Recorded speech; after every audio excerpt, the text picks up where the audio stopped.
Kembali di Special Report World Economic Forum on ASEAN, kembali kita akan ikuti forum Countering the Connectivity Conundrum yang saat ini sedang berlangsung di Phnom Penh, Kamboja. That road all the way to our deep seaport, so that we shall work together in that sense. But I agree with my colleague here, Akum, that not only the physical infrastructure, the institutional connectivity is extremely important.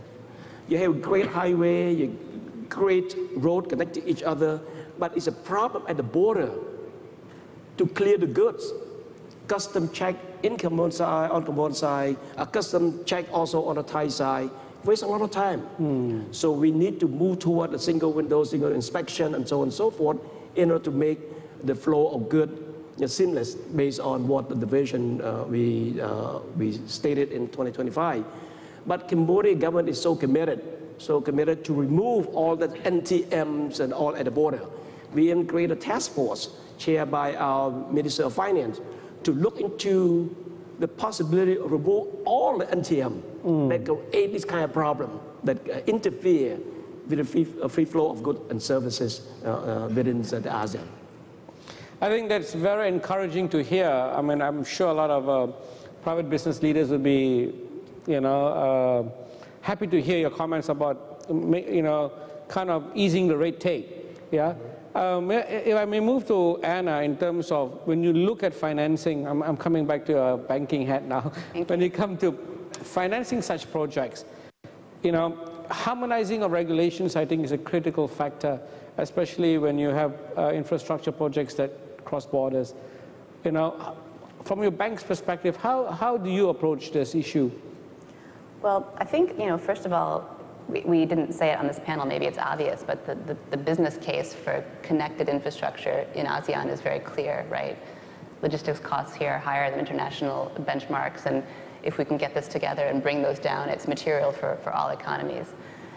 When it comes to financing, the ideal project would have really steady cash flows, no commodities risk, no currency risk, and a sovereign guarantee, right? But obviously, you don't find that in every instance. Despite that, we are seeing in this region what I'd call unprecedented demand for infrastructure investment, not just from banks, but even more and more importantly, I'd say from investors with very long investment horizons. And so the demand is very much there. It's definitely true when you get to a connected project, it's more complicated. It's more complicated in the early phases in terms of how you evaluate it. I think Tevin talked about the moving goalposts, which can emerge in the regulatory framework. And when you've got two sets of goalposts that can move over time, it's definitely more complex. Because these projects are evaluated based on long-term cash flow, you basically want to provide as much comfort as possible that those goalposts will move very little over the life of the project. And we have to be realistic as economies evolve, things change. But the more that the framework up front can provide, enough stability, I'd say, to investors. And these days versus maybe 5 or 10 years ago, even for the higher risk ventures, there's still a demand because there's, as you said when we were chatting earlier, there's just a lot of money out there. Right. So. President Jin, you'd like to add to that? Thank you. I have a comment on two issues. One, with regard to 2025, it's less than a decade. Certainly, time would be running out very quickly, but we all understand how much you can do in a decade's time. Look at the ASEAN countries. 3 or 4 decades ago, very poor. And by each and every economic indicator, ASEAN countries had a long way to catch up.